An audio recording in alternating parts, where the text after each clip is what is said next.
তো এই বোতলটা দেখে তোমরা আবার অন্য কিছু ভেবো না, এটা কিন্তু আমি কেকের মধ্যে ইউজ করব।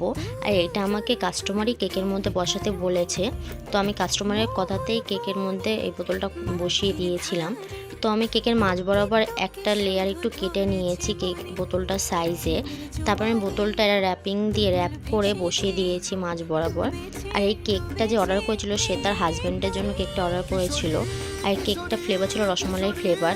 এই প্রথমবার আমি রসমালাইটা গুড়ের রসমালাই ইউজ করেছি, প্রত্যেকবার আমি দুধের রসমালাই ইউজ করি, কিন্তু এবার আমি একটু ডিফারেন্ট করেছি আর কাস্টমারেরও খুব ভালো লেগেছে।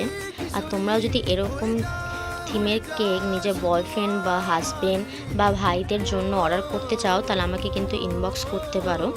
তারপর আমি একটু চকলেট ড্রিপিং দিয়েছি, তারপরে আমি একটু চকলেট টপার দিয়ে দিলাম এক এক করে। আর এই চকলেট টপারগুলো আমি নিজেই বাড়িতে তৈরি করেছি।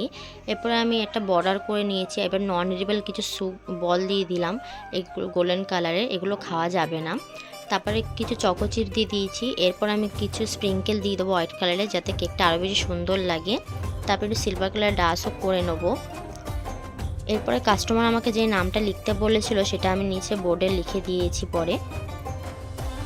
তো এই তো ছিল আমাকে একটা ফাইনাল লুক। এরকম কেকের থিম তোমরা অর্ডার করতে চাইলে আমাকে ইনবক্স করতে পারো। আর কেকটা কেমন লেগেছে তোমরা আমাকে কমেন্ট করে জানিও।